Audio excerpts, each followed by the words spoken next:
Hey YouTube, update time. A lot of work's happening. Holden is progressing very well. We're in the late evening here, so the light's going to be a bit funny. I've rubbed down all of the panels that have got filler primer on them and tidied them all up so they're essentially straight. I'm going back to, the car's getting taken back to the painters in the weekend, and everything's getting another dusting of filler primer, which I'll rub back just to get rid of any imperfections, and just where I've rubbed through into the epoxy in a few pieces there. And then it's going to stay down there because I can go down there and work at it. It's just down the road. And after that he's going to start spraying some colour around the jams, and then we'll take it to the booth and get it all up in colour.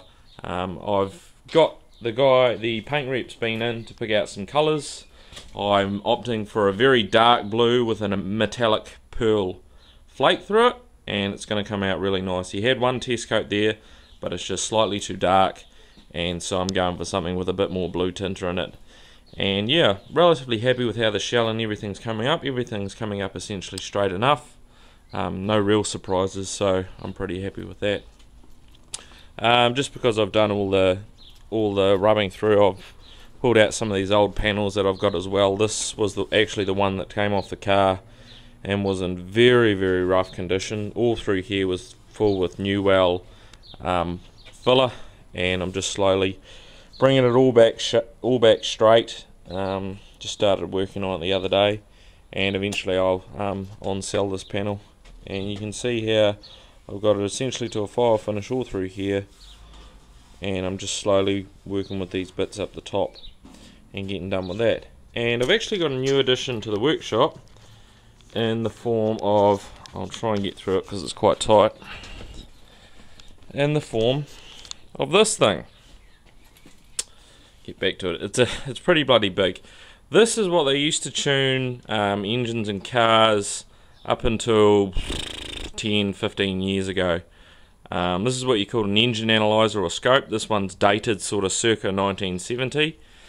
And on the front of it, as you can see, we've got all sorts of gauges and a very basic oscilloscope. Here we've got voltage and dwell, so you can measure that. Basically, the majority of it's just testing the ignition system. So we've got voltage and dwell for testing for testing the distributed dwell. Engine RPM with ohms. We've also got a vacuum gauge here, checking engine vacuum. We've got cylinder air fuel ratio, cylinder output, and I've also got the emission tester unit in the back. All different brands of these were made. This one's actually earlier than what I thought. I've found a date on the back which says 1970, which actually surprised me. This thing would have cost an absolute ton back in the day, and it's by this brand called Blackhawk, which from what I can find out is an American company, but I can find out essentially nothing about, I've scoured the internet, nothing about their engine analyzers like this. And you can see the oscilloscope here. I know it works, but I haven't had a chance to hook it up, and I'm going to actually restore this properly. So here you would measure the output voltage that's coming out to your coil, and the ignition has got a particular trace associating with how the waveform decays with time. I might be able to show that in the future once I get this thing all tidied up, because it's absolutely grubby. And I mean, I bought it at a local auto electrician down the road, was clearing out a bit of stuff, and I bought it from him for next to nothing. Needs a bloody good clean and a good go over with everything. You can see there's this arm. You'd roll it up to the car and bring this arm across and hook this up. You've got 3 probes there which go to the positive, negative of the coil. You've got this one here which would clamp onto your number 1 cylinder lead to get your timing. And then the other one, it's over here, this one here, this would clamp onto your primary lead coming out of your coil. And you can see just on the inside you've got this little film strip of copper film there, which would detect the spark voltage going through the wire. I actually have to replace that because it's obviously had some repairs in the past, and it's fairly well perished. And you can see everything's just as grubby as anything. And there's bits of soldering that need to be dealt with with regard to the connections. And in the back there's a couple more plugs for other connections. I think this is just a positive, this is basically just a test probe, and there are other ones there, the one for the emission unit, which is just underneath it. So I got a whole heap of books with it, which I'll talk about in a minute, but I have not got any manuals to go with it.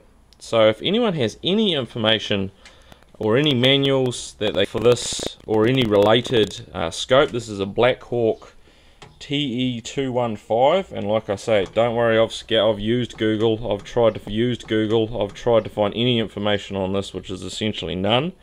I'd be extremely grateful if you could do so. So I've got all sorts of old literature with regard to tune-up manuals and the like of what they used to deal with in the day, and a whole heap of paper on all sorts of general automotive stuff, and quite a lot of stuff on LPG conversions, which were popular in the 70s. This is an example of some of the books that I've got with it. Any garage worth its salt would have had these. So these were all published, whole heap of companies did these. So if a car came into your shop and you needed to tune it, you'd go to the page. This is a 1957 to 63 Morris 1000, and also compatible with the 57 to 58 Oxford Series 3.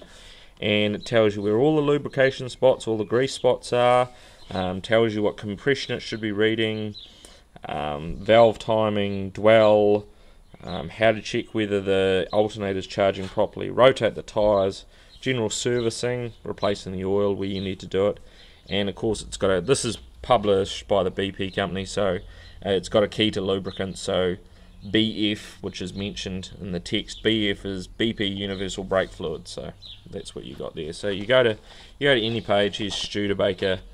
If I go to the relevant one, which is the HQ Holden Statesman, you'll see that this page is quite grubby because, you know, back in the 70s they were getting a lot of these coming in. So this one goes to about 73. I've got another one over there which is also BP, which goes to about 64. But this book I found quite interesting. This is Auto Reference Book, first edition, model identification, engine and serial numbers to 57. And you go into it, I'll just pick a random page. Okay, so here we go. We've got a DeSoto. If we're looking at a 1956 Diplomat Custom, the engine serial numbers are found on the near side right front top edge of the cylinder block, and they go from P26 to some found on the near side between the body mount forwardsing of the front door, and they go from numbers, so on and so forth. I had never heard of any book like this that it details all this for basically every car built between 25 and 57.